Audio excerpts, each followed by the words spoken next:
mga kaibigan, kung kayo ay merong automatic na motor or semi-automatic na motor at kapag nagpreno kayo, pakinggan nyo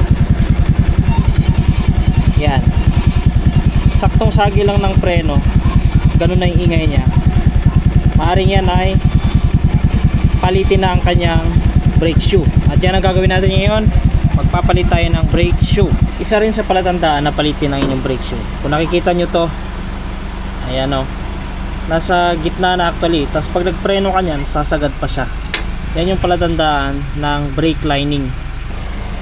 Kailangan lang muna baklasin natin yung gulong natin. Gamit lang tayo ng 17 sa kabila, tapos dito naman ay 14 yung pangontra natin.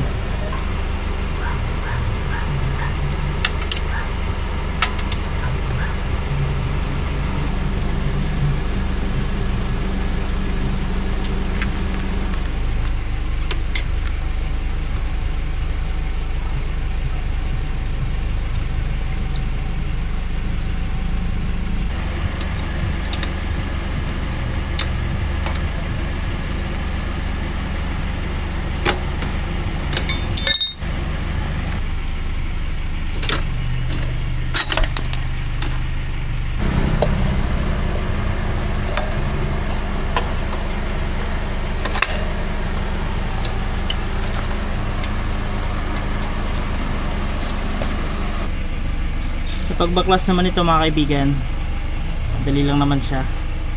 Pwede naman kamayin, ganyan lang oh. Ayan. Meron pa namang brake shoe na natitira, pero palitan na lang natin para masigurado. Original pa niya kasi ito eh, lumang luma na rin. After 5 years, ngayon lang mapapalitan. Dito sa brake drum niya okay pa naman mga kaibigan, wala pa namang sign na talagang wear na siya. Kung kayo ay naka Suzuki Raider J crossover katulad ng motor natin, ito yung brake shoe nya, ay kaparehas niya lang mga kaibigan yung brake shoe ng Aura CT100 Fury 125 na Kawasaki, yung Baja or Bajaj. Kaparehas niya lang pala ng brake shoe yun mga kaibigan. Iba kasi yung brake shoe ng Smash, Suzuki Smash, kasi ang brake shoe ng Suzuki Smash hindi kagaya nito, kumbaga hanggang dito lang siya oh. Pareha sila rito, pero dito hanggang dito lang, kumbaga mas lamang ito ng lapad. Kaya ang nakita ko na kaparehas niya ay yung tulad nga ng nabanggit ko kanina, Kawasaki Aura, Bajaj CT100 or Fury 125 na Kawasaki. Bago natin ikabit yung brake shoe mga kaibigan, lagyan natin ng kaunting grasa dito sa part na ito at saka sa kabila. Kunti lang, huwag masyadong marami, kasi ito yung mga moving parts eh. Lalo ito, nagmo-move ito, para may lubrication konti. Sa pagkabit naman eh, madali lang din naman, kakamayin lang din natin. Wala namang specific na tool na gagamitin para maikabit ito.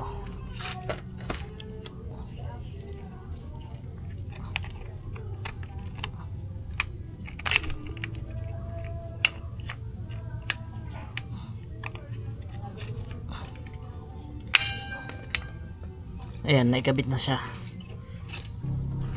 Then ibabalik na natin mga kaibigan.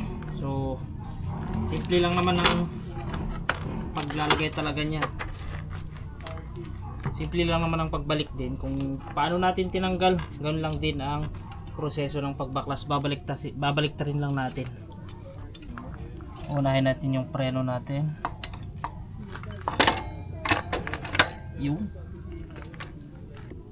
then itong sprocket.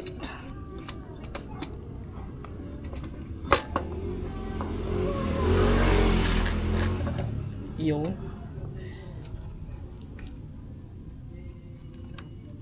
sunod natin itong washer.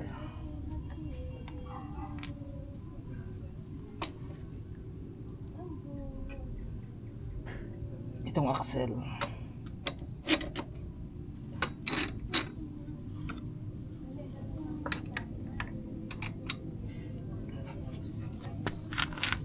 Bahagyang buhat. Okay.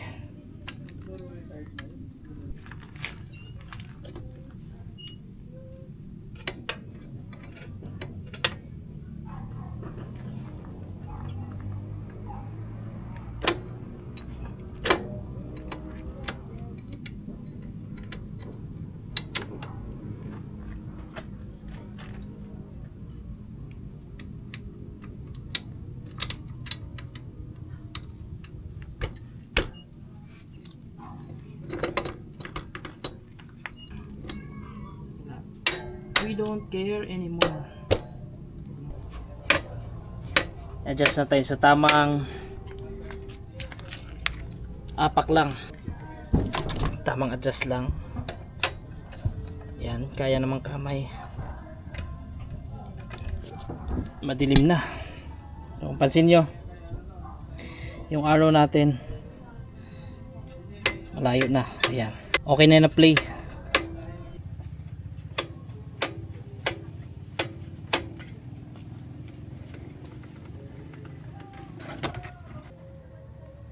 So yan, tuluyan na natin naikabit mga kaibigan ang ating preno. Thank you so much for watching.